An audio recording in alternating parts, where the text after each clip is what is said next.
नमस्कार साथियों, आज देश जी के ट्रिक में आप सभी का स्वागत है। दोस्तों, इस वीडियो में मैं आपके railway NTPC under graduate level exams के लिए जीके जीएस का टॉप 50 महत्वपूर्ण प्रश्नों को कराने वाला हूं, जो कि आपके एग्जाम्स के लिए काफी ज्यादा महत्वपूर्ण रहने वाला है। तो साथियों, इस वीडियो को आप बड़ी ही ध्यानपूर्वक एंड तक जरूर देखिएगा।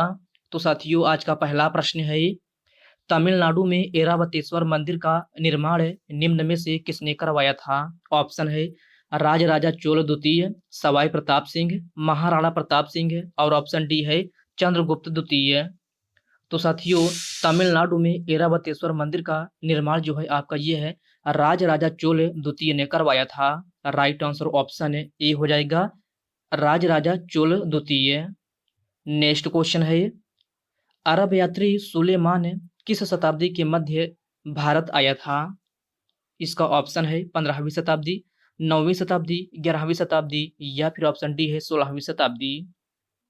तो अरब यात्री सुलेमान जो है आपका ये है, जो है 9वीं शताब्दी के मध्य में भारत आया था।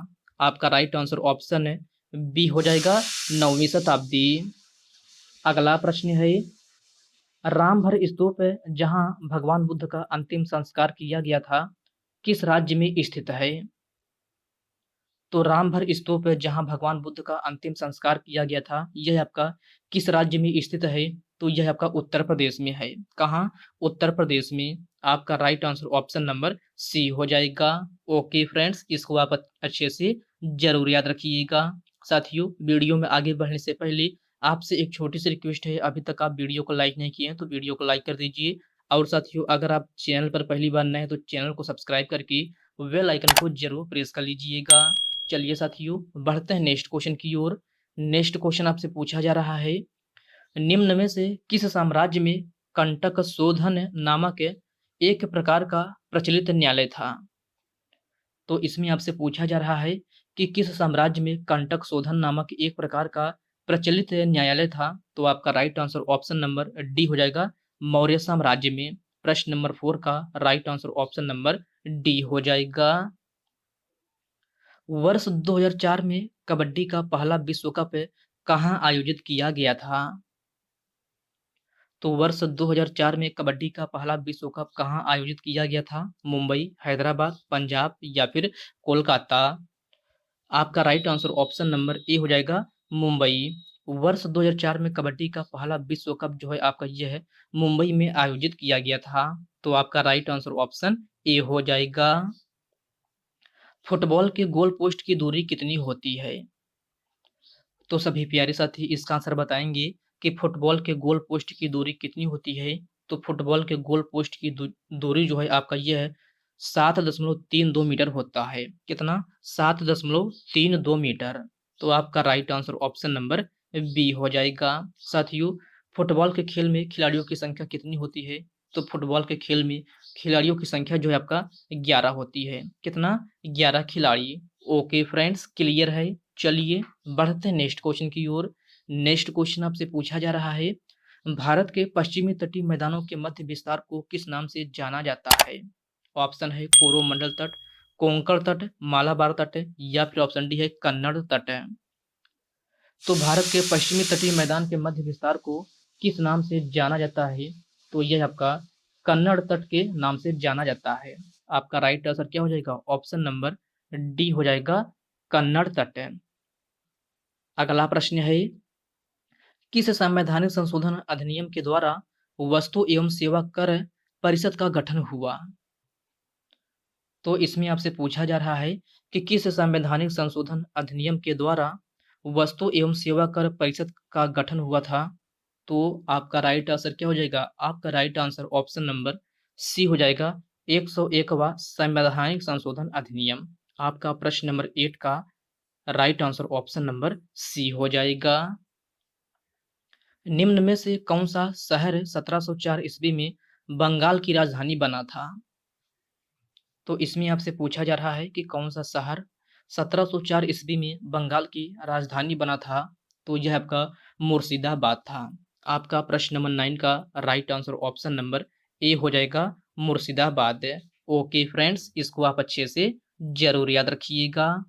आपका नेक्स्ट क्वेश्चन है, why I am an atheist किस भारतीय स्वतंत्रता सेनानी की आत्मकथा है?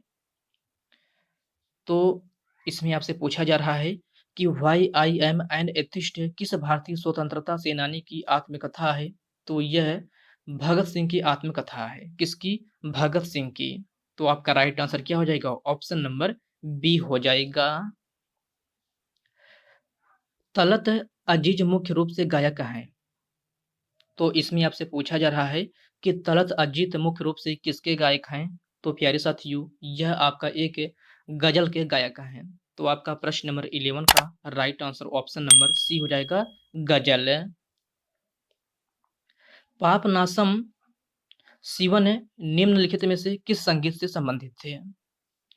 तो सभी प्यारे साथी इसका आंसर बताएंगे कि पापनासम शिवन निम्नलिखित में से किस संगीत से संबंधित थे? तो साथियों, यह आपका कर्नाटक संगीत से संबंधित थे। तो आपका राइट आंसर क्या हो जाएगा? ऑप्शन नंबर ए हो जाएगा, कर्नाटक संगीत से। भारत की सबसे लंबी निरंतर दीवार जो विश्व की सबसे लंबी दीवार है किस किले में स्थित है?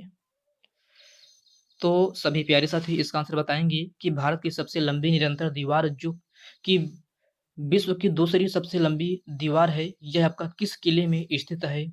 तो यह आपका कुंभलगढ़ में स्थित है। कहाँ?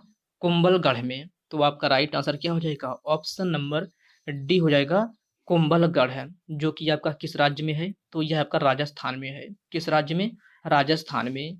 ओके फ्रेंड्स, क्लियर है। चलिए बढ़ते हैं नेक्स्ट क्वेश्चन की ओर।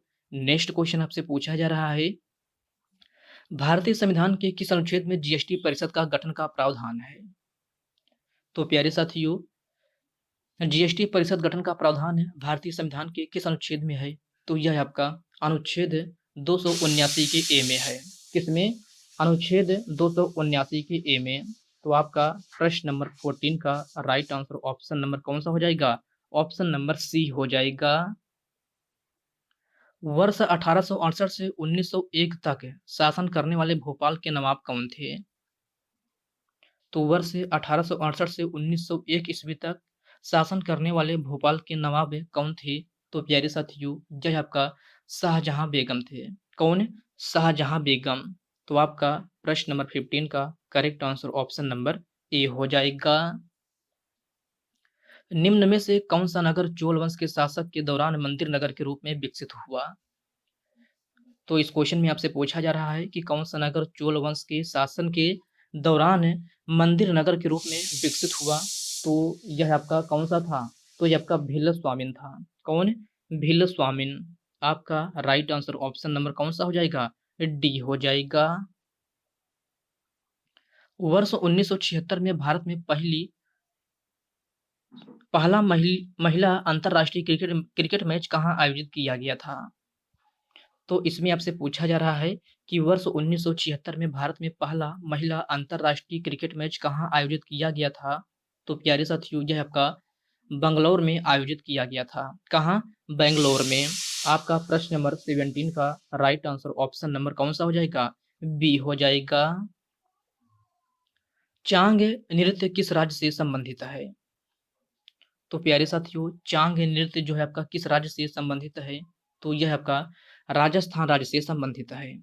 आपका राइट आंसर ऑप्शन कौन सा हो जाएगा? आपका right answer option number C हो जाएगा, Rajasthan. Okay friends, next question है, अर्थंकल पर्व और वेटुकड़ महोत्सव निम्न में से किस राज्य के चर्च उत्सव है?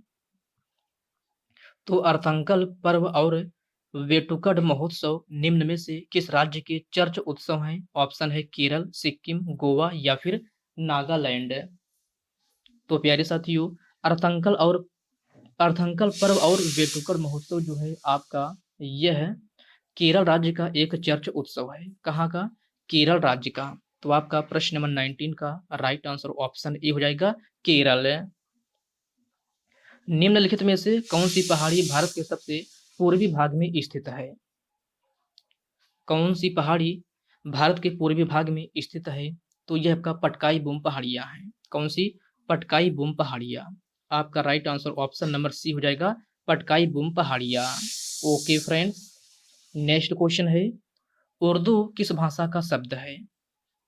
तो प्यारे साथियों, उर्दू किस भाषा का शब्द है?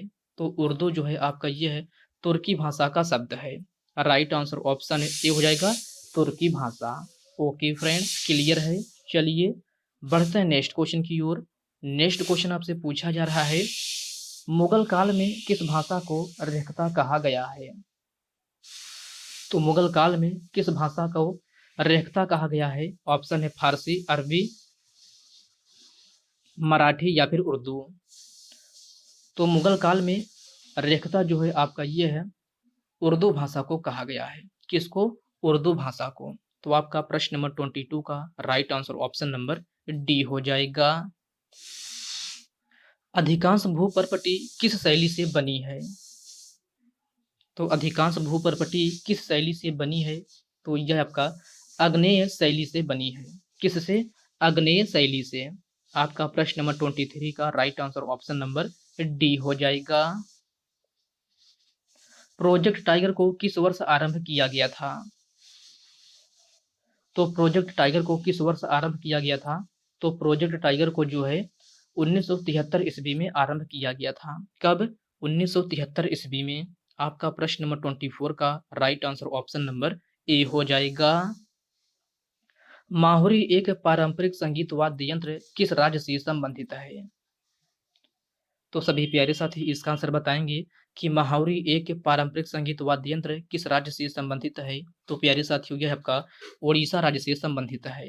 Right answer option number D हो जाएगा, ओडिशा राज्य में। मुगल काल की राजकीय भाषा थी। तो आपको बताना है कि मुगल काल की राजकीय भाषा क्या थी? तो मुगल काल की राजकीय भाषा जो थी यह आपका क्या थी? तो फारसी थी। क्या? फारसी। आपका प्रश्न नंबर 26 का right answer option number B हो जाएगा। हिंदी के पश्चात भारत की दूसरी सर्वाधिक बोली जाने वाली भाषा है। तो हिंदी के पश्चात भारत की दूसरी सर्वाधिक बोली जाने वाली भाषा कौन सी है? तो प्यारे साथियों यह आपका बांग्ला है। कौन सी? बांग्ला। तो आपका प्रश्न नंबर 27 का right answer option number A हो जाएगा, बांग्ला। ओके फ्रेंड्स, क्लियर है। चलिए बढ़ते हैं नेक्स्ट क्वेश्चन की ओर। नेक्स्ट क्वेश्चन आपसे पूछा जा रहा है, भारतीय प्रतीक पर उत्कीर्ण सत्यमेव जयते कहाँ से लिया गया है? तो भारतीय प्रतीक पर उत्कीर्ण सत्यमेव जयते जो है आपका ये है मुंडक उपनिषद से लिया गया है। कहाँ से? मुंडक उपनिषद से। आपका right answer option number C हो जाएगा। भारतीय राष्ट्रीय आंदोलन के दौरान निम्न में से कौन सी घटना सबसे पहले हुई थी? तो इस क्वेश्चन में आपसे पूछा जा रहा है कि भारतीय राष्ट्रीय आंदोलन के दौरान कौन सी घटना सबसे पहले हुई थी? तो साथियों यह आपका कौन सा घटना हुई थी? तो सबसे पहले जो है आपका यह है बंगाल विभाजन हुआ था। क्या? बंगाल विभाजन। तो आपका राइट आंसर क्या हो जाएगा? ऑप्शन नंबर बी हो जाएगा, बंगाल विभाजन। ओके फ्रेंड्स, क्लियर है। चलिए बढ़ते हैं नेक्स्ट क्वेश्चन की ओर। नेक्स्ट क्वेश्चन आपसे पूछा जा रहा है, भारतीय संविधान का कौन सा अनुच्छेद कारखानों में बच्चों के रोजगार पर प्रतिबंध लगाता है? तो भारतीय संविधान का कौन सा अनुच्छेद कारखानों में बच्चों के रोजगार पर प्रतिबंध लगाता है? तो यह आपका अनुच्छेद 24 है। कौन सा अनुच्छेद? अनुच्छेद 24। तो आपका राइट आंसर क्या हो जाएगा? ऑप्शन नंबर ए हो जाएगा। गोरा किसकी रचना है? तो प्यारे साथियों गोरा जो है आपका यह है रविंद्रनाथ टैगोर की रचना है। किसकी? रविंद्रनाथ टैगोर की। आपका प्रश्न नंबर 31 का right answer option number D हो जाएगा। अर्थशास्त्र किस विषय पर लिखी गई पुस्तक है? तो अर्थशास्त्र जो है राजनीति पर लिखी गई पुस्तक है। आपका राइट आंसर क्या हो जाएगा? ऑप्शन नंबर ए हो जाएगा, राजनीति। मानसरोवर झील स्थित है। तो मानसरोवर झील कहाँ स्थित है? भारत में, नेपाल में, तिब्बत में या फिर रांची में? आपका right answer option number C हो जाएगा, तिब्बत में। मानसरोवर झील जो है आपका कहाँ स्थित है? तो तिब्बत में स्थित है। यंग इंडिया सोसाइटी की स्थापना निम्नलिखित में से किसने किया था? तो मेरे प्यारे साथियों यंग इंडिया सोसाइटी की स्थापना जो है आपका यह बी सावरकर ने किया था। किसने? बी सावरकर ने। प्रश्न नंबर 34 का right answer option number A हो जाएगा। साथियों यंग इंडिया सोसाइटी की स्थापना कब हुई थी? तो 1904 ईस्वी में हुई थी। कब? 1904 ईस्वी में। तो इस पॉइंट को भी आप अच्छे से जरूर याद रखिएगा। वर्ष 1658 में औरंगजेब और महाराजा जसवंत सिंह के बीच हुई धर्मतपुर की लड़ाई किस नदी के तट पर हुई? तो इस क्वेश्चन में आपसे पूछा जा रहा है कि वर्ष 1658 में औरंगजेब और महाराजा जसवंत सिंह के बीच हुई धर्मतपुर की लड़ाई किस नदी के तट पर हुई थी? तो यह आपका नर्मदा नदी के तट पर हुई थी। कब? नर्मदा नदी के तट पर। आपका राइट आंसर क्या हो जाएगा? ऑप्शन नंबर बी हो जाएगा। पंचतंत्र के रचनाकार कौन है? तो पंचतंत्र के रचनाकार जो है कौन है? तो साथियों यह आपका विष्णु शर्मा है। कौन है? विष्णु शर्मा। आपका प्रश्न नंबर 36 का right answer option number C हो जाएगा। मेघदूत के लेखक कौन थे? तो प्यारे साथियों मेघदूत के लेखक जो थे यह आपका कालिदास थे। कौन है? कालिदास है। तो आपका right answer option number A बन जाएगा। अगला प्रश्न है नंगा पर्वत चोटी किस श्रेणी में स्थित है?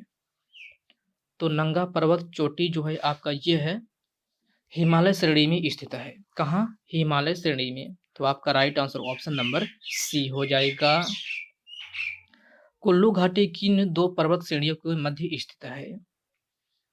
तो इस क्वेश्चन में आपसे पूछा जा रहा है कि कुल्लू घाटी किन दो पर्वत श्रेणियों के मध्य में स्थित है? तो यह आपका धौलाधर एवं पीर पंजाल श्रेणियों के मध्य में स्थित है। आपका प्रश्न नंबर 39 का right answer option number A हो जाएगा, धौलाधर एवं पीर पंजाल। गुरु शिखर पर्वत चोटी किस राज्य में स्थित है? तो गुरु शिखर पर्वत चोटी जो है आपका यह राजस्थान में स्थित है। Right answer option number B हो जाएगा, राजस्थान में। दुधवा राष्ट्रीय उद्यान किस राज्य में स्थित है? आंध्र प्रदेश, उत्तर प्रदेश, महाराष्ट्र या फिर राजस्थान? तो दुधवा राष्ट्रीय उद्यान जो है आपका यह उत्तर प्रदेश में स्थित है। राइट आंसर ऑप्शन बी हो जाएगा, उत्तर प्रदेश में। उत्तर प्रदेश में कहाँ स्थित है? तो यह आपका लखीमपुर खीरी में स्थित है। तो इस पॉइंट को भी आप अच्छे से जरूर याद रखिएगा। काजीरंगा राष्ट्रीय उद्यान कहाँ पर स्थित है? मिजोरम, उत्तराखंड, कर्नाटक या फिर असम? तो प्यारे साथियों काजीरंगा राष्ट्रीय उद्यान जो है आपका यह असम राज्य में स्थित है। कहाँ? असम राज्य में। तो आपका राइट आंसर ऑप्शन डी हो जाएगा। अरावली एवं बिंद श्रृंखलाओं के मध्य कौन सा पठार स्थित है? तो इस क्वेश्चन में आपसे पूछा जा रहा है कि अरावली एवं बिंद श्रृंखलाओं के मध्य कौन सा पठार स्थित है? तो साथियों यह आपका मालवा का पठार है। आपका प्रश्न नंबर 43 का right answer option number B हो जाएगा, मालवा का पठार।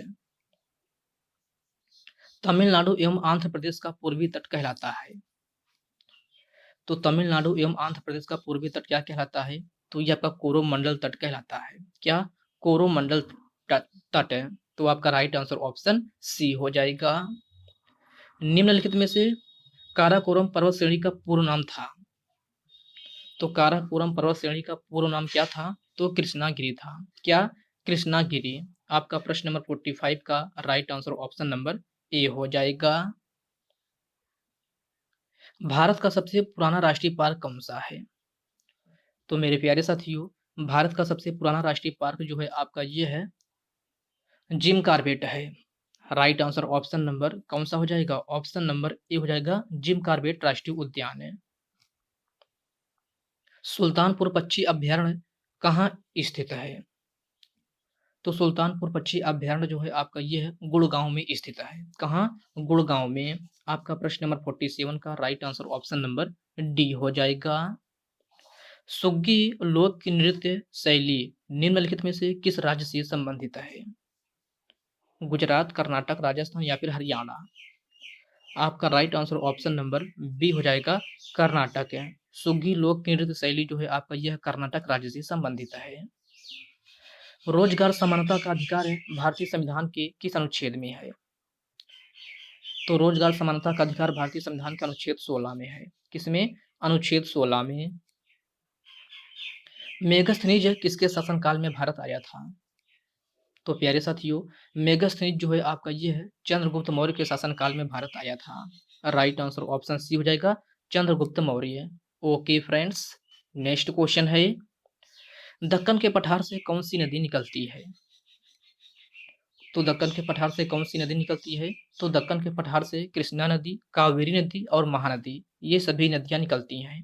तो आपका right answer option number D हो जाएगा, उपरोक्त सभी। ओके फ्रेंड्स, क्लियर है? तो साथियों आज की इस वीडियो में बस इतने ही प्रश्न हैं। तो साथियों यह वीडियो आपको कैसी लगी आप कमेंट बॉक्स में कमेंट करके अपना फीडबैक जरूर दीजिएगा। और साथियों यह वीडियो आपके लिए थोड़ा भी हेल्पफुल लगा हो तो इस वीडियो को लाइक कर दीजिए, अपने साथियों के साथ शेयर कीजिए। फ्रेंड्स अभी तक आप चैनल को सब्सक्राइब नहीं किए हैं तो आप जो है चैनल को सब्सक्राइब करके बेल आइकन को जरूर प्रेस कर लीजिएगा। तो चलिए साथियों इसी के साथ मिलते हैं किसी नेक्स्ट वीडियो में, तब तक के लिए जय हिंद दोस्तों।